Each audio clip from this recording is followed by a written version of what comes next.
Hello everybody, welcome to Modern Dentures. In today's video I want to talk about finding the right dental laboratory.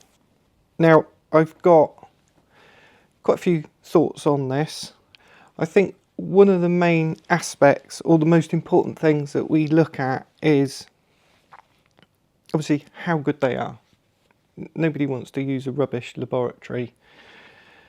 The difficulty is finding a laboratory that will give you consistent work, and in my opinion those laboratories tend to be the smaller laboratories rather than the big sprawling ones.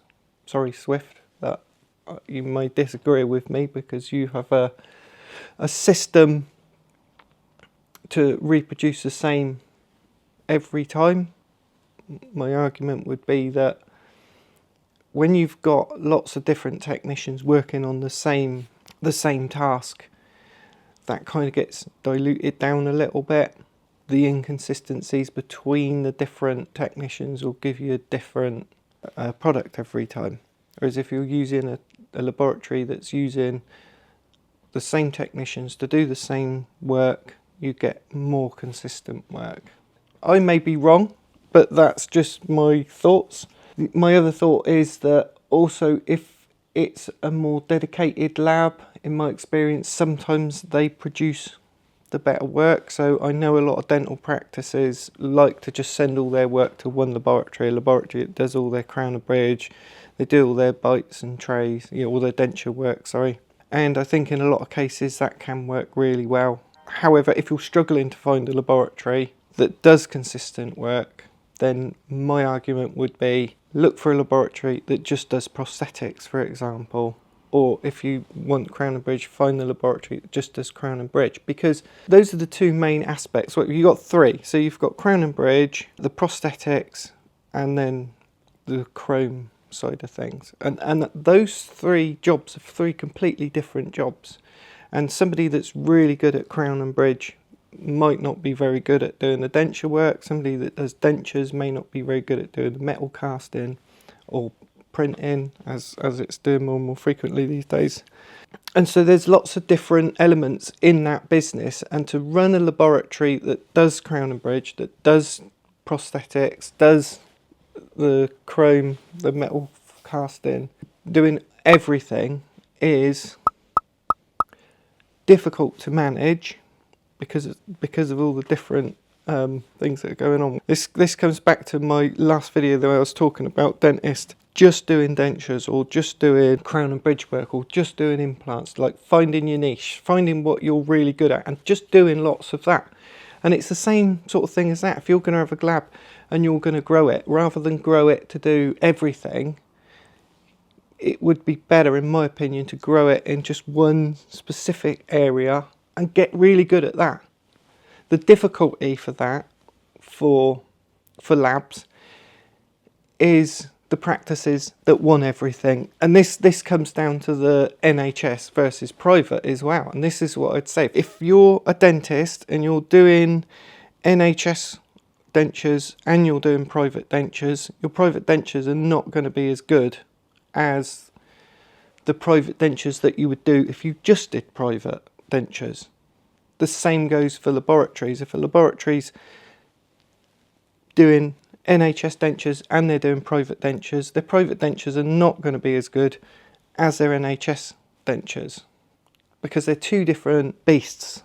NHS dentures is shortest amount of time possible, cheapest material possible, and get them in and out as quick as you can to try and make a little bit of profit on a large volume. If you're doing private work and you're trying to do that at the same time, you can't do it. Not properly.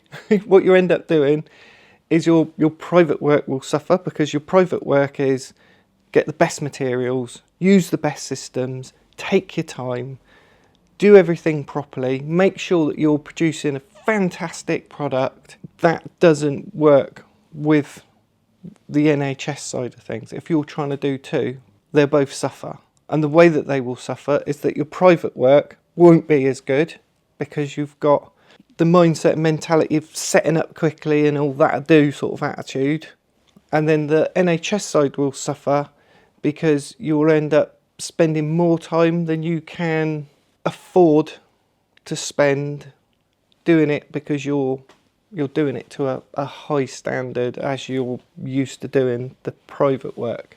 So again, I think that there's those differences as well. So if you're a dentist that's doing private dentures, find a laboratory that does private dentures. If you're doing NHS dentures, find a laboratory that's making NHS dentures. Yeah, be a little bit more difficult because you've got to send some there and send some there, and you know, tracking everything's a little bit more difficult. But that would be my advice. I might be wrong. There might be a lot of people that disagree with me, which is fine. You know, let's have a discussion about it. I'm happy for people to DM me or put some comments in the chat below. Let's have a discussion about it, because if I might be missing something, but that's my gut feeling. I think the people that will disagree with me are technicians that own a laboratory that do everything, and they can compartmentalise, and they have a system which enables them to make sure that they are doing the NHS as cheap and it's making a profit, and they can do the private that makes a lot of profit. However, from talking to people, my experience is the guys that are doing the NHS are only doing it because they want the private work from the dentists. And also the dentists are saying, well, I just want a lab to do everything. I'll send you my private work, but you've got to do my NHS work as well, which I personally think is the wrong attitude to have, and that you should compartmentalise those two different processes. And the same for the technicians. As I say, I think you should be doing, if you're doing the chromes and you're doing the acrylic work and you're doing the crown and bridge work, try and keep those separate, and that you don't have the crossover, and that you know your numbers, basically. Make sure that you know exactly how much profit you're making on each of those, and adjust your prices accordingly, which again, it can be quite difficult when you're trying to retain your customers at the dentist and still make a profit on the work that you're doing. It can be a little bit tricky. And my final point on that is work out those costs from what it costs for the materials, how long it takes to do the work, and how much you're paying the staff to do the work. Don't just look at what the lab down the road is charging and what that lab in that town is charging, and then try and work your prices out from that. It's the wrong way to do it. You need to start from the basics. Figure out what things cost. You might find that you're making more profit on certain things than other things. In that sort of situation, what I'd say is raise your prices to make sure that everything is a little bit more on an even keel. So that's my laboratory argument for today. This video is not just for dentists like I normally do, all the CDTs. I think it's going to be quite useful for technicians as well, and I've realised over the last few videos that I've been making that I think technicians could probably benefit from these sort of insights that I do on my channel, because I'm a dental technician and I've worked in a laboratory all my life, and I understand how that process works. I've also owned a laboratory. I'm in the process of setting up another laboratory. I do understand the difficulties and everything involved in that, but also working the last 15 years in clinic, I also understand the difficulties from the dentist's perspective of working with the patients, and the communication issues that you can have with your patients, trying to take impressions for a patient that's gagging, and the technicians, they get the work and they go, oh my god, look at the state of this, and I see it on the forums that, you know, they'll can't understand why the dentist has done such a terrible job. And this kind of links back to my very first video that I did about creating communication between the dentists and the technicians. It's just so important, and I'm hoping that these videos will go some way to showing the dentist, the technician's point of view and the way that we think about things, but also for technicians to see how a clinician's looking at things. Just trying to bridge that gap a little bit. I don't know if I'm succeeding or if I'm just cocking it up, but I hope I'm doing some good. As you can probably tell, this is a little bit of a reflective video as opposed to my more how-to videos that I've been doing mostly. But I also wanted it to be a little bit of an update video as well, just to explain to everybody what I'm doing at the moment. Well, not just me, but my partners as well, Stuart and Matt, and our plans, as we announced a couple of months ago that we was going to open a denture clinic this year. I spoke to loads of CDTs about working in that clinic that we set when we set it up. Overwhelming response from it. It's been absolutely amazing, really promising as well.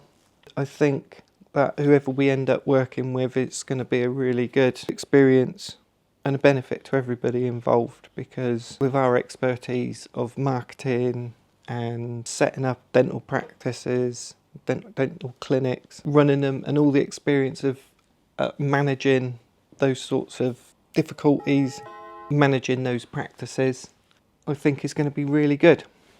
And so the stage that we're at the moment is we've looked at a few properties. We've probably been to look at about 4.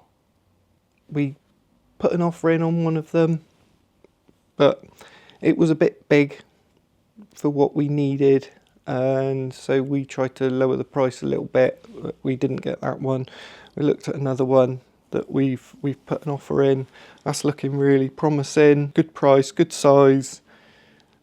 Location, we're a little bit worried about because it's a little bit outside of Cirencester. It's not right in Cirencester, which is what we was looking for. But we still think with the right marketing, we'll be able to make that a very successful business. I'll keep you updated on it as we move forward. Also, a quick update with this channel as well. The recording studio that we're setting up is nearly done. We've got all the sound panels up now.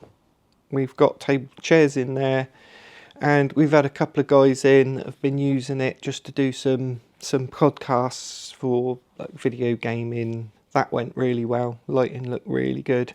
So hopefully I'll be doing a few more videos in there soon, and it'll be videos with me and Stuart and Matt, and we'll probably be discussing this clinic that we're setting up, because I think that's, you know, that process that we're going through beneficial to everyone. All dental care professionals can own and run a clinic. So if you're a dental care professional, I had this discussion once with a dental technician who was moaning about dentists and that how much money they make and how unfair it is that dental technicians don't make much money.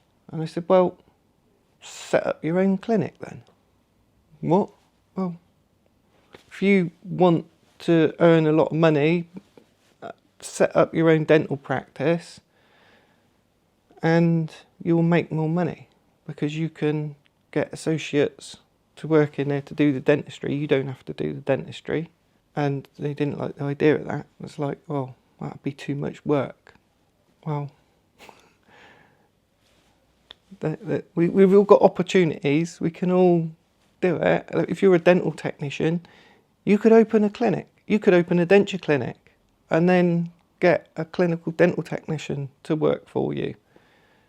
Charge a lot of money for the dentures and take 55% of that money to pay the staff, pay the bills, and you'll be left with 15% profit is usually quite reasonable and achievable. Even if it's only 10%, it's probably more than what you'd make just running a laboratory. Food for thought. Anyway, I've got to go because I've got a patient in. I'll see you in the next one.